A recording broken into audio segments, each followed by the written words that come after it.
Let's talk about Africa, not just the savannas or wildlife, but the immense wealth beneath its soil. Gold, diamonds, oil, cobalt resources that power the world and fill jewelry stores.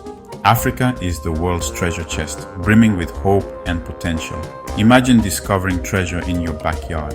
That's how many African nations felt when they found these riches. The dream: use this wealth to build cities, hospitals, schools, and secure a prosperous future. But the reality is more complicated. The same resources that promised prosperity have often brought struggle. Diamonds can hide dark stories, gold can mask inequality. How can a continent so rich have so many living in poverty? It's not just economics. It's about the dreams of over 1 billion people. The resources, the people, the desire for a better life are all there. So what's standing in the way? To understand the true price of Africa's wealth, we need to dig deeper into the soil, the politics, and the lives of its people. This is a story of great promise and great peril. Let's zoom in on the treasures themselves. Gold built empires like the Ashanti, symbolizing power and culture. Modern gold discoveries brought hope for national prosperity. Oil, black gold, transformed countries like Nigeria and Angola overnight, promising economic miracles. Billions were expected to flow in, fueling dreams of progress and comfort. Diamonds, the ultimate luxury, tell two stories: Botswana's success, Sierra Leone's tragedy. The same resource can build or destroy, depending on how it's managed. These resources have shaped destinies, drawn borders, and sometimes torn nations apart. For some, discovery meant a new beginning. For others, it brought hardship. The hope was always that natural wealth would unlock a better future. But as we'll see, it's never that simple. Africa's wealth is not one story, but many, each shaped by choices and leadership. The challenge is turning potential into real progress. And that's much harder than just digging a hole in the ground. So, you have all this wealth, gold, oil, diamonds, you should be set, right?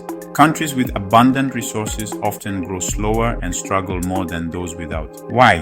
When a country strikes it rich, its currency strengthens, making other industries less competitive.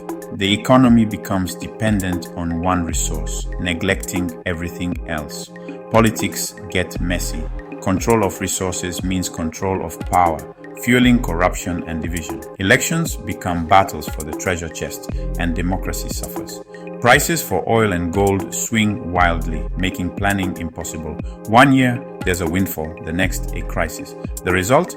Ordinary people ride an economic roller coaster, rarely seeing the benefits. The resource curse turns a blessing into a burden. It's a gift from the earth that too often becomes a heavy price for its people. The paradox is that it is wealth that divides instead of unites. But is this fate inevitable? Let's get specific. This isn't just theory. The DRC is rich in minerals, cobalt, gold, yet remains one of the world's poorest, plagued by conflict and exploitation. Nigeria, Africa's top oil producer, generates billions, but communities in the Niger Delta face pollution and poverty while wealth flows elsewhere. Botswana, once among the poorest, discovered diamonds and chose a different path. Strong institutions, fair deals, and wise investments in health and education. Botswana's story proves the resource curse isn't destiny. Good governance can turn wealth into a blessing. The DRC, Nigeria, and Botswana all started with the same gift from the ground. Their paths diverged because of leadership and policy. The lesson: resource wealth is about choices. The curse can be broken. The question is, which path will other nations choose? Africa's future depends on the decisions made today. The stakes couldn't be higher. Behind the headlines and billions are real people. Ken Saro-Wiwa, a writer from Nigeria's Niger Delta, fought for his people's right to benefit from oil wealth and protect their land. He paid with his life, a symbol of the human cost of resource struggles. In the DRC, young men like Joseph risked their lives mining cobalt for a few dollars a day, fueling the world's tech, but trapped in poverty. In Sierra Leone, a mother's life was shattered by conflict, diamonds, stones that funded war instead of hope. These are not just sad stories, they are the human cost of the resource curse. Ken Joseph and countless others are the faces behind the numbers. Their lives are shaped and often broken by resources that should lift them up. Their stories force us to ask, what is the true price of the things we consume? Who really pays for our prosperity? The answer is a call for justice and change. The resource curse is not just economic, it's deeply personal, and it demands our attention. If Africa's resources are so valuable, where does the money go? Much of it never reaches the people. It's captured by foreign corporations through lopsided deals and tax breaks. What does reach the country often disappears into corruption and mismanagement. Money meant for hospitals or schools ends up in luxury homes or secret accounts. Weak institutions make it easy for billions to vanish. The result: lost opportunities, education, healthcare, jobs, and hope. The tragedy is not just lost money, but lost futures. The people see wealth leaving their land, but don't feel it in their lives. The gap between promise and reality breeds frustration and anger. The real betrayal is the failure to turn collective inheritance into collective progress. But it doesn't have to be this way. With transparency and accountability, resource wealth can transform lives. The potential is there if leaders choose to use it. Despite the challenges, hope is rising across Africa.